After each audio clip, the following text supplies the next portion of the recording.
On vous l'a dit, c'est la CAN des surprises.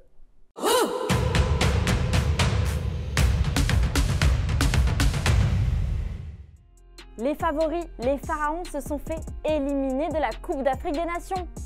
Après un match nul 1-1, puis des prolongations, puis des tirs au but interminables, c'est finalement le gardien Mpassi qui a qualifié la République démocratique du Congo. Touronès s'est levé pour essayer de supporter son gardien et lui, il a un petit sourire, il est étonnant. Mpassi qui frappe, c'est fait, c'est fait. La RDC est en quart de finale. Mpassi élu homme du match et ses petits supporters à Rodez, ils avaient déjà tout prédit. Bon courage, Mpassi. Bon courage, Mpassi. J'espère que tu arriveras tôt. Bon mais Lionel, on est tous avec toi, force à toi et tu vas y arriver. A noter que l'Égypte n'a gagné aucun de ses matchs dans cette Coupe d'Afrique des Nations. Et finalement, Mohamed Salah, parti se faire soigner en Angleterre, il n'aura pas besoin de revenir. Je vous pose le contexte. Guinée équatoriale, Guinée, on est dans le temps additionnel, plus 8 minutes. 97e minute et 38 secondes, est-ce que ça vous dit quelque chose?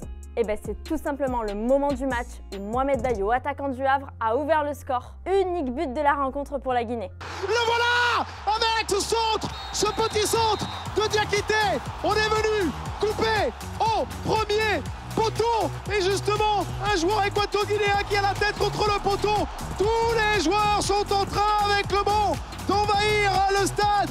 Mohamed Bayo, le but de la qualification, le but d'un quart de finale pour affronter la République démocratique du Congo, c'est la liesse. Je vois la balle arriver, je baisse la tête pour essayer de la taper du mieux possible, essayer de ne pas la taper trop fort pour qu'elle puisse rentrer, et j'ai de la réussite à le rendre et je vais gagner ce match, donc je suis très content. Et le peuple croyait peu en nous, je pense, avec les résultats un peu décevants, ce qui est normal aussi, mais ça nous donne l'espoir, ça montre qu'on peut, et maintenant on doit. Tout est possible.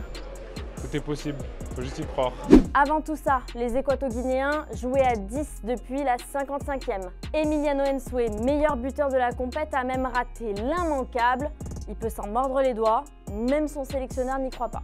Emilio Nsoué prend un temps d'arrêt et trouve le poteau. Juan Michel n'y croit pas, la mâchoire se décroche. Excite la Guinée équatoriale, c'est la Guinée tout court qui file en quart. Les émotions. Choc au sommet aujourd'hui, les Lions de la Teranga affrontent les éléphants de la Côte d'Ivoire, miraculeusement sauvés.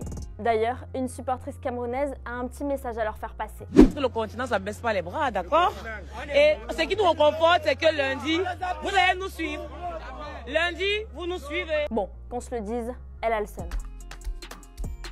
Bienvenue à Grand Bassam, à 30 km d'Abidjan. Eh bien, c'est le grand jour pour la Côte d'Ivoire qui va affronter le Sénégal en 8e de finale de sa Coupe d'Afrique des Nations. Et on est avec Kassim dans le prono du peuple.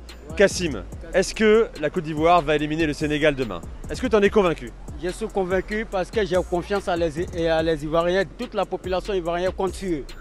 Quel pronostic? Victoire pour la Côte d'Ivoire, 2-0. Quel buteur pour la Côte d'Ivoire? Bon, je vois Bamba.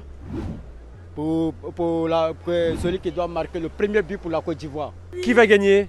Moi je sais Côte d'Ivoire qui va gagner. Moi je suis sûr que c'est Côte d'Ivoire qui va gagner. Mais pourquoi ils ont été nuls? Attendez, Côte d'Ivoire, pourquoi il est nul? C'est sorcellerie ils ont fait. Sorcellerie, ils ont envolé le ballon là. Mais alors combien ils vont gagner? On va gagner 2-0. 2-0. 2-0? Non, on va gagner 5-0. 5-0, c'est la grosse cote là. C'est moi qui ai dit ça. Parce que nous, j'ai confiance en mon pays. Parce que les gens sont sorciers, les étrangers sont venus faire sorcellerie dans notre pays en Côte d'Ivoire. Mais on va les punir. 5-0, viens là. Comment tu t'appelles? Ibrahim. Ibrahim, combien la victoire de la Côte d'Ivoire? 3-0. Qui va marquer? Nicolas Pépé va marquer. Nicolas Pépé. Et puis Sékou Fofana. Sékou Fofana. Mon prono du peuple, en direct Grand Bassam, la Côte d'Ivoire, oui, va se qualifier, va être menée 1-0, va égaliser un partout à l'issue du temps réglementaire de la prolongation, séance de tir au but et qualification de la Côte d'Ivoire au tir au but pour les quarts de finale.